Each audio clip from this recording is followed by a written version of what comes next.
歡迎嚟到家先奴，我係阿嘉，大家好。首先同大家拜個早年，祝大家身體健康。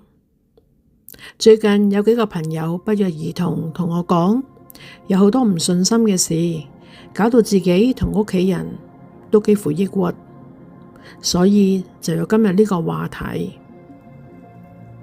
大家有冇發現有啲人好似天生有一個行運體質嘅？無論佢哋遇到咩困難，總係能夠逢凶化吉。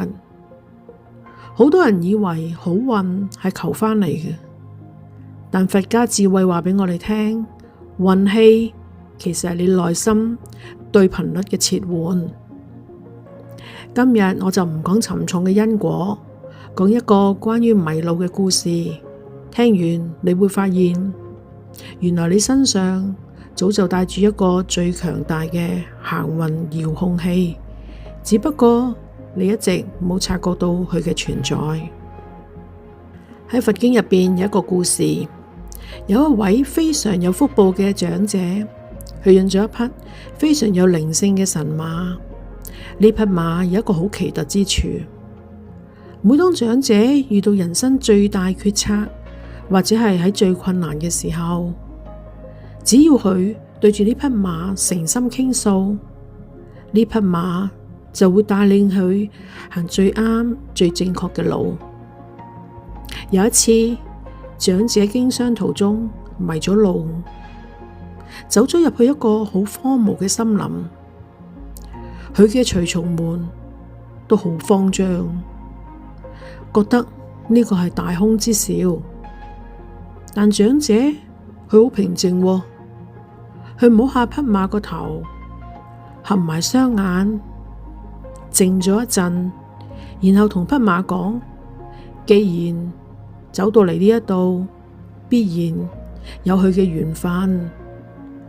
結果呢匹馬不但止冇帶佢走回頭路啊，反而帶佢走入去森林，越行越入。行下，長者喺嗰度發現咗一片前人從未見過嘅珍貴稀有草藥。長者不但冇受到任何嘅苦難，反而因為呢一次嘅迷路，佢獲得咗更大嘅財富。呢啲就係佛法中講嘅境隨心轉，係普通人眼裏邊嘅行錯路。但係覺醒嘅人眼裏邊，佢係通往新寶藏嘅捷徑。我將呢個故仔搬返嚟現實生活，好冇？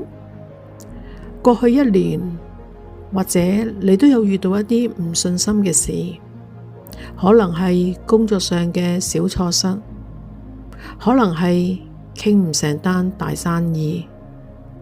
到咗呢一個節日，我哋最容易睇住呢啲舊賬嘆氣。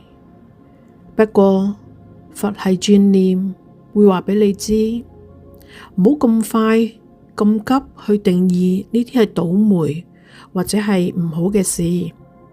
想象一下，如果你係嗰個長者，呢次錯誤就係嗰匹神馬帶你走錯嘅路。點解會帶你走錯路？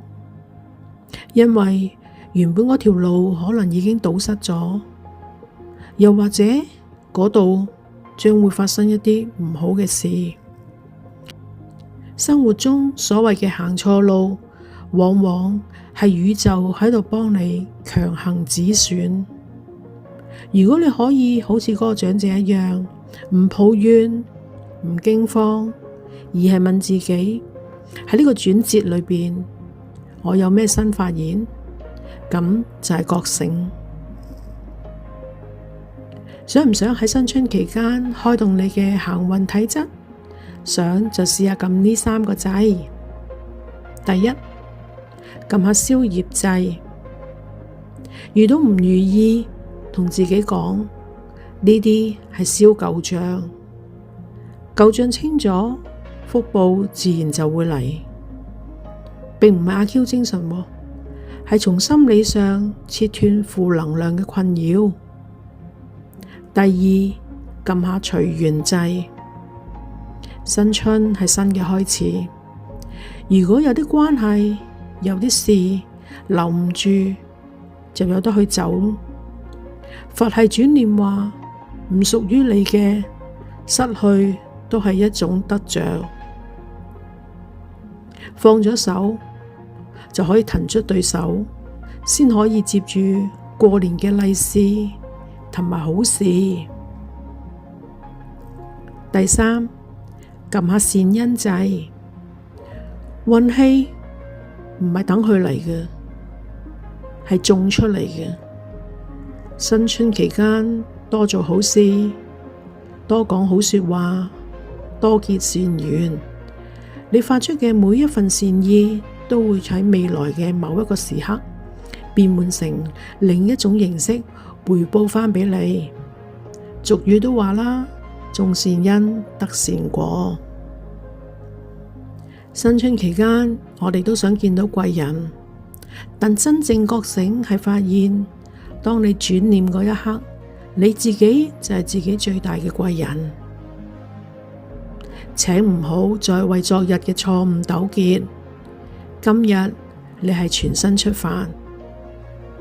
祝願呢一匹智慧神馬帶着你走出舊嘅困惑，跑向繁花似錦嘅美好馬年。祝大家萬事順境，心轉運就會轉好㗎喇。如果大家都鍾意聽佛陀小故事，歡迎留言話畀我知。